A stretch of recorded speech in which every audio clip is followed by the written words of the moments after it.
Assalamualaikum warahmatullahi wabarakatuh. Perkenalkan, nama saya Tubagus Rizky Hikmatul Fadilah, praktikan praktikum PTM dari kelompok 10 dengan NIM akhir 122, shift 1. Di sini saya akan membuat tugas mingguan untuk modul kelima, yaitu analisis kapabilitas proses dan Six Sigma. Oke, langsung saja ke soalnya. Untuk soal pertama, PT Pharmacare memproduksi sirup obat batuk yang dikemas dalam botol kecil. Volume sirup dalam setiap botol harus memenuhi standar mutu sebesar 100 plus minus 1,5 mili. Nah, untuk menjaga konsistensi mutu, tim QC mengambil 5 sampel botol setiap hari selama 25 hari. Berikut merupakan data hasil pengukurannya. Nah, di sini ada subgroup atau sampel harinya setiap hari selama 25 hari. Lalu ini eh, ada kelima sampel yang diambil pada masing-masing uji, uji ke-1 sampai uji ke-5 untuk setiap hasil ujinya sampai hari ke-25 ya. Lalu lakukan analisis kapabilitas proses dan simpulkan apakah proses tersebut mampu memenuhi spesifikasi kualitas. Nah, untuk soal nomor 2, PT Lulupek adalah perusahaan yang memproduksi tas ransel berkualitas premium. Untuk menjaga konsistensi mutu produk, perusahaan melakukan pengendalian kualitas berbasis Six Sigma selama bulan Mei 2025. Tim QC melakukan inspeksi harian selama 30 hari berturut-turut terhadap tas ransel. Pemeriksaan dilakukan berdasarkan 4 kriteria atau CTQ, yaitu tali putus, resleting macet, ban sobek, dan juga logo miring.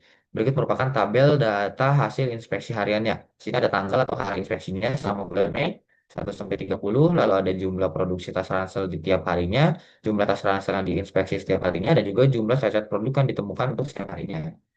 Nah, dari hasil data tersebut, em, di sini kita akan mencari nilai DPU atau defect per unit, nilai DPO atau defect per opportunity, nilai DPMO atau defect per million opportunities, level Six Sigma dari proses produksi, dan analisis Six Sigma lalu simpulkan apakah proses pengendalian kualitas sudah efektif atau masih memerlukan perbaikan.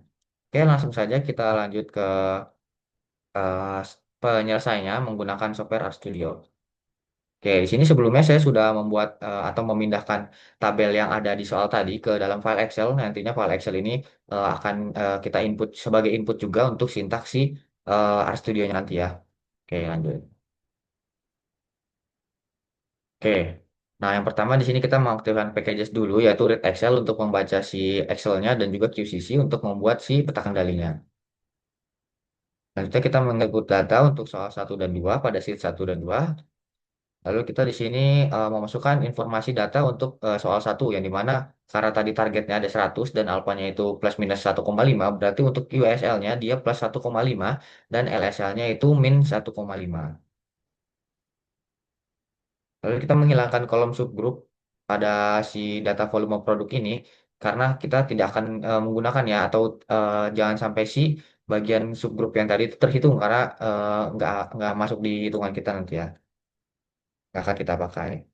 Dan juga kita di sini mendefinisikan uji kenormalan atau melakukan uji kenormalan dengan Erwin, yang dimana untuk data volume pada uji 1 sampai ke 5 dengan Shapiro test untuk si uji normalnya ini ya.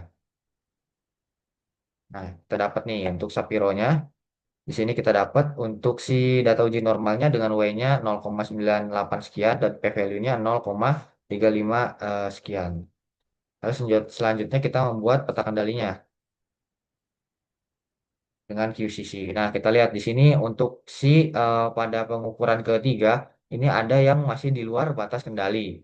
Nah, untuk itu berarti masih ada hasil pengukuran yang datanya itu di luar atau melebihi tadi si di bawah LCL-nya itu ya. Artinya dia melewati batas kendalinya. Nah, selanjutnya kita menghilangkan kapabilitas prosesnya. Nah, kita lihat dengan spek limitnya di sini dengan proses capability pada peta kendali yang tadi kita buat. Nah, sini kita buat nih. Ternyata benar di sini ada yang di luar situ ya, di LSL itu yang di bagian LSL ya ada yang lewat dari si kurvanya ini. Lalu kita lihat juga di sini untuk proses capability analysisnya. Untuk cut off numbernya, centernya ada 100, terus ada 125, targetnya ada 100. Lalu kita lihat di sini untuk LSL-nya kita dapat di 98,5 dan USL-nya 100,15 ya, karena tadi plus minus 1,5. Lalu kita lihat untuk P-value-nya untuk 2,5% dan 97,5%. Kita lihat di sini ada dapat CPL, CPU, CPK, dan CPM-nya. Lalu kita lihat juga di sini ada terdapat untuk si persen ini ya, 0% ini. Nah, selanjutnya di sini kita langsung ke soal kedua. Untuk soal kedua kita menggunakan packages yaitu stats. Oke. Nah, di sini untuk soal 2 tadi kan kita diminta untuk melihat si DPO, DPMO dan CTQ-nya ya. DPU, DPU, DPO dan DPO, DPMO. Nah, kita lihat di sini untuk si total defect-nya kita definisikan dulu dengan mensum untuk yang sheet kedua ini yaitu jumlah produk cacat dan total inspeksinya itu adalah jumlah tas ransel yang kita inspeksi tadi ya di setiap tanggalnya dengan DPU-nya yaitu total defektif dibagi dengan total inspeksinya. Nah, maka kita dapat di sini hasilnya untuk DPU-nya. Nah, untuk DPU-nya kita dapat di sini yaitu sekitar 0,032 sekian.